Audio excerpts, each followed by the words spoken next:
Good morning everyone. कल हम लोगों ने किसी दिए गए मैट्रिक्स का कोई भी एलिमेंट अगर हमें दिया गया था और उससे संबंधित मैट्रिक्स हमें फाइंड करनी थी तो हम लोगों ने वो मैट्रिक्स को फाइंड करना सीखा था। आज हम इसके आगे अब देखेंगे अवयवों की समानता। तो अवयवों की समानता क्या होता है? तो हम कहते हैं कि दो अवयव आपस में समान होंगे अर्थात बराबर होंगे। कब बराबर होंगे? तो उसके लिए उन्हें दो कंडीशन सेटिस्फाइड करनी पड़ेगी। पहली कंडीशन, यदि वे समान कोटि के हों। कोटि आपको बताई थी क्या होती है? m क्रॉस n, ठीक है। Total number of rose cross total number of columns, यानी दोनों मैट्रिक्स की जो कोटियां हैं वो कैसी होनी चाहिए? समान होनी चाहिए। और सेकंड कंडीशन है उनके संगत अवयव समान होने चाहिए, ठीक है। अब ये संगत अवयव का मतलब क्या है अभी आपको बता रहे हैं। संगत अवयव का मतलब है कि जिस पोजीशन का एलिमेंट, हम कह सकते हैं दो अवयव आपस में समान होंगी। ये मान लिया एक अवयव है और एक ये अवयव है, ये आपस में समान होंगी अर्थात बराबर होंगी। कब होंगी? कि पहली चीज़ तो इनकी कोटियाँ समान होनी चाहिए। तो देख सकते हो इसमें टोटल नंबर ऑफ रोज 2 हैं और टोटल कॉलम्स कितने हैं? 2 हैं। तो ये मैट्रिक्स कितने की हो गई? 2 क्रॉस 2 की, ठीक है। यानी इसकी कोटि कितनी हो गई? 2 क्रॉस 2। और इसी प्रकार से इसकी भी देखें तो इसमें भी 2 रो हैं और 2 कॉलम्स हैं, तो इसकी भी कोटि कितनी हो गई? 2 क्रॉस 2। तो सबसे पहली चीज़ कि उन अवयवों की कोटियाँ समान होनी चाहिए। तो जो कोटि इस अवयव की है वही कोटि इस अवयव की है, इसलिए कोटि तो दोनों की बराबर हो गई अर्थात पहली कंडीशन सेटिस्फाइड हो गई। सेकंड कह रहा है कि तथा उनके संगत अवयव समान होने चाहिए। क्या मतलब हुआ? संगत अवयव का मतलब होता है किसी भी मैट्रिक्स के जिस पोजीशन का एलिमेंट आप ले रहे हैं दूसरी मैट्रिक्स में भी उसी पोजीशन के एलिमेंट के बराबर होना चाहिए। यानी पहली रो और पहले कॉलम अर्थात A11, यहाँ पे पहली रो और पहले कॉलम का एलिमेंट क्या है? B11, अर्थात ये दोनों मैट्रिक्स समान होंगी। कब होंगी? जब ये समान कोटि की हो और इनके संगत अवयव समान हो, अर्थात पहली पोजीशन वाला एलिमेंट पहली पोजीशन के बराबर हो, दूसरा पोजीशन का एलिमेंट दूसरी पोजीशन के बराबर हो, तीसरी पोजीशन वाला एलिमेंट तीसरी पोजीशन के बराबर हो और चौथी पोजीशन का एलिमेंट चौथी पोजीशन के बराबर हो। अगर ये दोनों कंडीशन फॉलो होती हैं तो हम कहेंगे वो मैट्रिक्स कैसी होंगी? समान कोटि की होंगी, ठीक है। ओके। और इसी दो कंडीशन के अपोजिट हम बात करें, उल्टे क्रम में बात करें, हमने यहाँ क्या बताया? दो अवयव समान होते हैं यदि वे समान कोटि के हों और संगत अवयव समान हो, ठीक है। और इसी के वाइस वर्सा हम अगर बात करें तो क्या कि अगर सवाल हमसे कह दे कि दोनों अवयव समान हैं, बीच में बराबर लगाओ यानी समान है, तो सवाल अगर दे दे कि दोनों अवयव समान हैं और फिर कुछ हमसे पूछ ले इसमें से, तो हम क्या कहेंगे? तब हम कहेंगे कि समान अवयवों के संगत अवयव समान होते हैं। जो समान अवयव हैं यानी बराबर लगाए हुए हैं तो उनके संगत अवयव भी क्या होंगे? समान होंगे। तो उससे संबंधित हम किसी वैल्यू को बता सकते हैं। कैसे? आइए देखते हैं एग्जाम्पल के थ्रू। तो देखिए यहाँ पे पहला एग्जाम्पल गिवन है कि निम्नलिखित समीकरणों से x, y तथा z के मान ज्ञात कीजिए, ठीक है। तो हमें ये दे रखा है, पहला क्वेश्चन दिया है, एक मैट्रिक्स ये दे रखी है, बीच में बराबर ले रखा है और यहाँ पे ये दे रखा है। सवाल ने कहा है निम्नलिखित समीकरणों से x, y, z के मान निकालिए। अब ये मान कैसे निकालेंगे? तो देखिए हमसे ये नहीं कह रहा है, पूछा है उसने कि समान कोटि के हैं या नहीं, उसने कह दिया है कि इन वेरिएबल के मान निकाले, जबकि ये मैट्रिक्स बराबर ये मैट्रिक्स सवाल ने दिया हुआ ऑलरेडी, और सवाल के अकॉर्डिंग ये दोनों क्या हैं? बराबर हैं, समान हैं, और हमें x, y, z के मान निकालने हैं जो कि इसके एलिमेंट हैं। तो हम क्या कहेंगे? सिंपल सा हम कहेंगे कि चूँकि समान अवयव, भाई समान है, बराबर लगा हुआ है, सेम कोटि के सब कुछ है, तो समान अवयवों के संगत अवयव समान होते हैं, जो अभी आपको हमने वाइस वर्सा में कंडीशन बताई थी। अगर ये अवयव समान है तो इनके संगत अवयव भी क्या होंगे? समान होंगे। और अगर संगत अवयव समान होंगे तो देखिए यहाँ पे 4 है और यहाँ पे क्या लिखा है? पहली पोजीशन में y लिखा है, यानी y बराबर कितना आ गया? 4।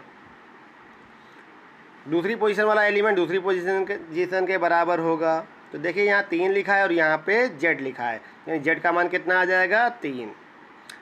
ये वाला पोजीशन का एलिमेंट ये वाले के बराबर होगा, तो देखिए x बराबर 1, और चौथा एलिमेंट देखिए 5 बराबर 5।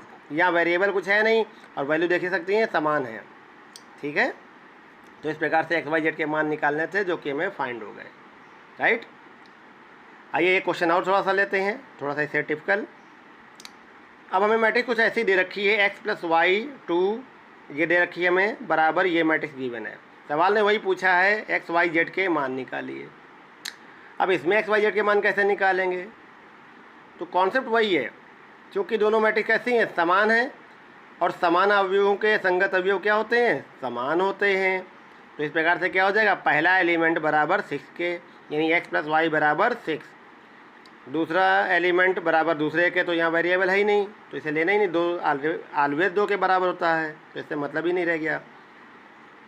ये है, ये इसके बराबर होगा तो 5 + z बराबर 5, और ये इसके बराबर होगा तो x y बराबर 8, ठीक है।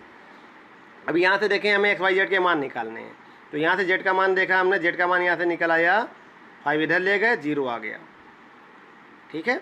अब हमें x और y के मान और निकालने हैं, तो मान कैसे निकालेंगे, तो ध्यान दें 3 समीकरण दे रखे हैं और 10th क्लास में आपने किया था, विलोपन विधि, प्रतिस्थापन विधि, किसी भी विधि से इनको सॉल्व करिए और दूसरे का मान निकाल लीजिए।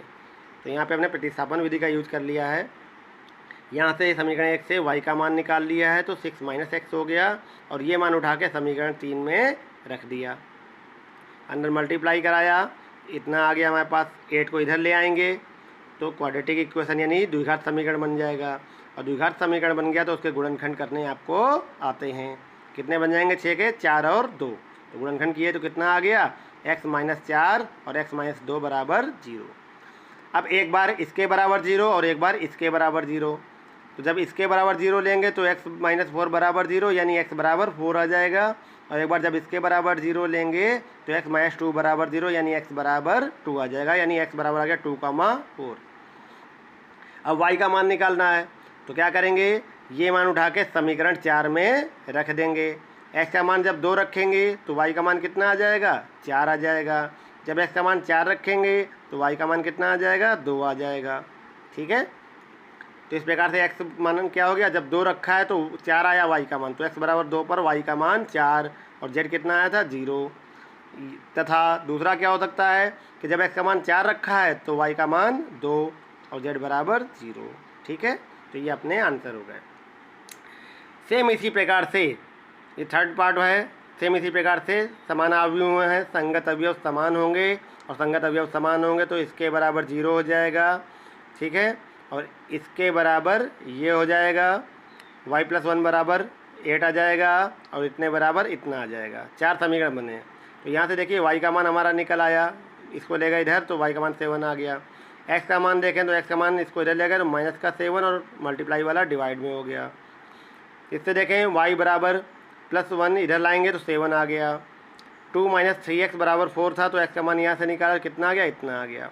अब देखिए y के मान तो सेम आए हैं, लेकिन x के मान कैसे आ रहे हैं, डिफरेंट आ रहे हैं। क्वेश्चन थोड़ा सा अलग है, अच्छा क्वेश्चन है, ध्यान देना। यहाँ पे क्या है, जब हमने मान निकाले सभी समीकरणों से तो x के मान कैसे आए, डिफरेंट आ गए, और y के मान सेम आ गए। तो भाई किसी भी सवाल में अगर कोई वेरिएबल है तो उसका मान प्रत्येक जगह पर समान होगा। ऐसा नहीं है कि एक ही इक्वेशन में, एक ही समीकरण में x का मान 6 भी रख रहे हैं, 10 भी रख रहे हैं, 12 भी रख रहे हैं, ऐसा नहीं हो सकता। यदि हम किसी 2 समीकरणों को सॉल्व करते हैं तो उनको प्रतिच्छेदी बिंदु आते हैं, वो यूनिक होते हैं, ठीक है। तो इस प्रकार से y का मान तो दोनों में सेम आया, यानी y का मान 7 ही है, एक सिंगल है, लेकिन x के मान डिफरेंट आ गए। अब x के मान डिफरेंट आ गए तो इस प्रकार से बात समझिएगा कि चूंकि y बराबर 7 के लिए x के मान कैसे हैं, भिन्न भिन्न हैं, और भिन्न भिन्न हैं इसलिए हम कह सकते हैं कि x y के मान ज्ञात करना संभव नहीं है। क्यों? क्योंकि y की किसी भी वैल्यू के लिए, किसी भी एक वैल्यू के लिए x का मान भी सिंगल ही आएगा। जैसे हमने कह दिया कि अगर हम यहाँ ले लेते, कोई एक समीकरण ले लेते कि x + y बराबर 4, अब यहाँ y का मान 7 रख दो, ठीक है।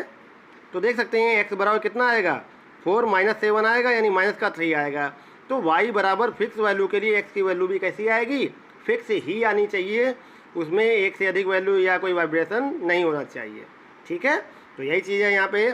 y की बराबर 7 तो रख रहे हैं, लेकिन x के मान भिन्न भिन्न आ रहे हैं, इसलिए हम कहेंगे क्योंकि y बराबर 7 के लिए x के मान भिन्न भिन्न है, अतः x और y के मान ज्ञात करना संभव नहीं है।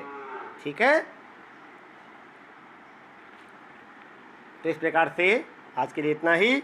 इससे रिलेटेड आपकी 3.1 एक्सरसाइज के संबंधित जितने भी टॉपिक बन रहे थे वो सारे हमने आपको करा दिए हैं। अब आप अपने एक्सरसाइज मैट्रिक्स में 3.1 एक्सरसाइज उठाइए और उसके सारे क्वेश्चन कंप्लीट कर लें। कोई क्वेश्चन में प्रॉब्लम हो तो डिस्कस कर लें।